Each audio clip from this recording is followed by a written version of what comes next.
Good morning, everybody. Had a great night last night. It's a little chilly out here, -4 this morning, but there's no more snow.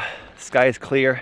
Weather report has become even more favorable. We've gotten 5 extra days of clear skies, so we should have about 6 days from now of clear skies, plenty of time to get some weatherproofing up and get ready for the rains that are gonna come in about a week from now. We're doing breakfast and coffee.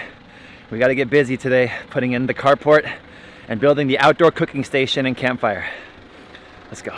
You guys know it's nice and warm inside the Spirit Bear, right there. Nicole's in there, keeping warm. I got breakfast going. Sun is starting to come out. We got the propane cooker happening. We got some potatoes, carrots, red peppers, onions, garlic, salt, pepper, coconut oil, with some lion's mane mushroom, leftover dehydrated from my friends over at Sun Valley Harvest in Arizona. Check them out at the Arizona Farmers Market, Sun Valley Harvest for mushrooms. The lion's mane mushroom looks like this, and it's gonna add some meatiness to this vegan breakfast. We're doing breakfast burritos. We got an amazing Florida avocado from miamifruit.org. You guys can order tropical fruits from them and get delivered right to your door. Use coupon code Jake Mace, all caps, to get a discount. A little bit of an avocado guacamole here. We're gonna put these tortillas on, get them all nice and warm, and make breakfast burritos with some salsa. Yes, we bought the canned salsa for today, but we gotta get busy. Let's get these burritos going, get some energy, and get to work.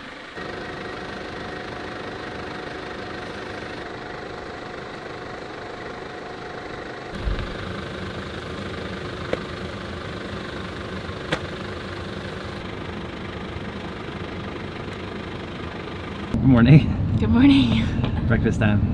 Breakfast time. In the Spirit Man. Yes. It's like a good breakfast. Yes, it looks delicious. It smells good.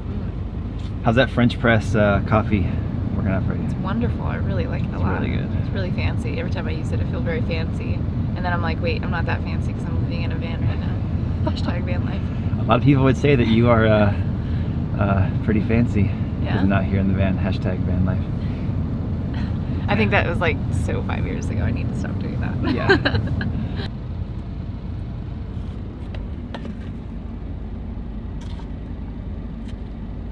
Good morning. Good morning. You look ravishing, darling. Thank you.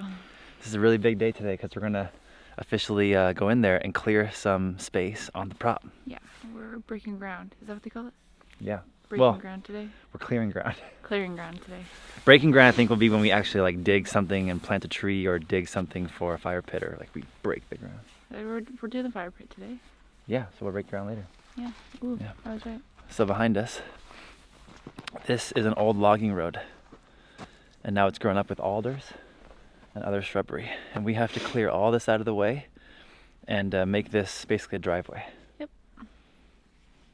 We're gonna live in there. Yep. Got my loppers. Oh, dangerous. I'm scared.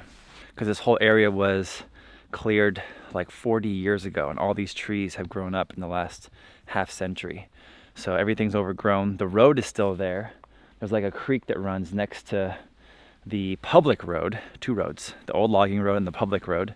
See, I'm standing on the public road that nobody comes down. The logging road, we got to clear so we can put our covered carport in there and set up our fire pit and take all of our things off the public road and get it actually on our lot.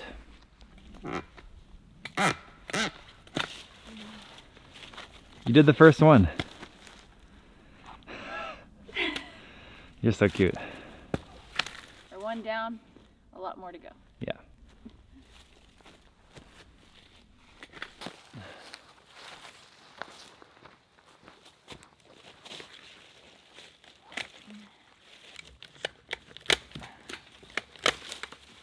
We both need to cut these down to right firewood size and put them on the wheelbarrow like. Oh yeah. That's smart.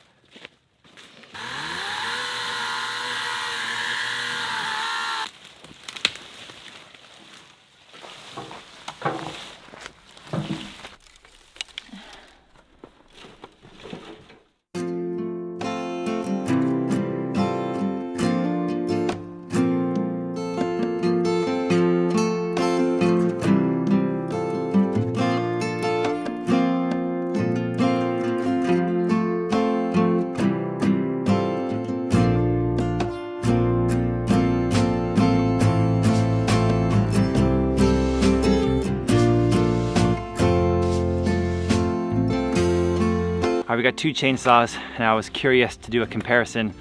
Battery powered chainsaw, this is from Harbor Freight, just a Lynx chainsaw, versus heavy duty gas powered chainsaw. The battery powered chainsaw is because we have pretty much free electricity. Whenever we run the van for heat, we can charge with the batteries for free, or I can put the solar panels out and we can use the solar panels to charge the battery that then charges this battery. But this already died in just about half an hour of work. So I'm gonna go and charge this guy up and get the real chainsaw.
Doing a lot of work like this, I feel like there's 2 different thoughts of what we're doing. Like, one person might look at this and go, hey, you're killing all these trees, leave them alone. And another person like me, my belief is, I'm not killing anything. I'm basically giving a haircut to Mother Earth. And I really believe that the earth, the soil, plants, the fungus, the microbes, they have the ability to kind of sense your true intention. And in my first garden, you know, the animals, the flora, the fauna just had the ability to know that I was trying to bring more life to the soil, and I didn't want it to be this dead clay. And when I see all this, I see this as like dreadlocks. Like if you were to find a dog on the street that's all dirty and dreaded up and it's like uncomfortable because its hair is being pulled out from the dreads, then you take it and you shave it and you give it a haircut and a shampoo and you release it from all that pain. I believe that this is a haircut for this overgrown, mismanaged forest. And humans are not supposed to be here on the earth to take all the resources from the planet. We're supposed to be here to help bring balance to the resources of the planet. So what I'm doing right now is I'm begging the forest to let me in. Like Nicole and I were just saying, let me in. But at the same time, we're just knocking off the dreads of this tangled up forest. And I don't believe that I'm killing anything. Just like I've had a lot of different thoughts lately on my vegan diet. You know, I see people who hunt for their food, hunt a deer or fish, catch a crab or a lobster or a fish. I see that as no different than a gardener growing zucchini or carrots or tomatoes. Because if I harvest potatoes out of the ground, I'm killing the whole plant, and that was a living being as well. So if you want to talk ethics and morality of a vegan diet, isn't a carrot, isn't a potato living just like a fish is living, just like a deer or a human is living? Do I have more right to live than an herb or a plant or a fish? And if you go out and catch a fish for dinner for your family, or hunt a deer, not for sport or for profit, I believe that's the bastardization of humanity. But if you're hunting for food for your family, if you're growing a garden for food for your family, if you're uprooting plants for food, if you're killing a fish and fishing for food, does anything ever really die? It's the great circle of life, like Mufasa taught us, you know? You fish, you catch the fish, you eat it, you go to the bathroom, it turns into compost. You die, you turn into compost. is anything really ever dying? Or are we all just part of the great circle of life and we're just all giving life to this planet? Nicole and I right now are giving life to this forest by giving it a nice haircut.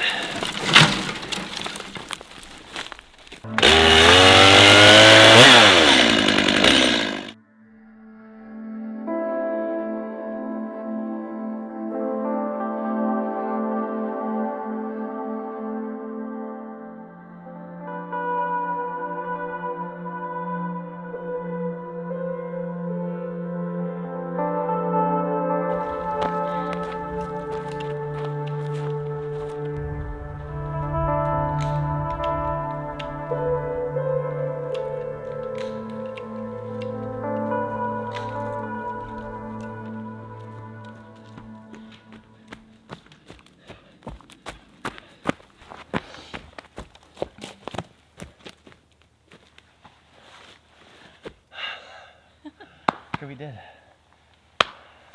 Ready, up top. 1, 2, 3. Oh, we crushed it! That was good. First try. I can't believe how much Nicole and I did. Check this out. We made ourselves a driveway. So we've got the compost toilet over here to the left.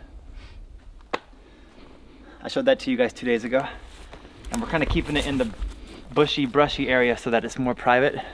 Because even though we love each other, there's limits, right? And we now have an open little valley.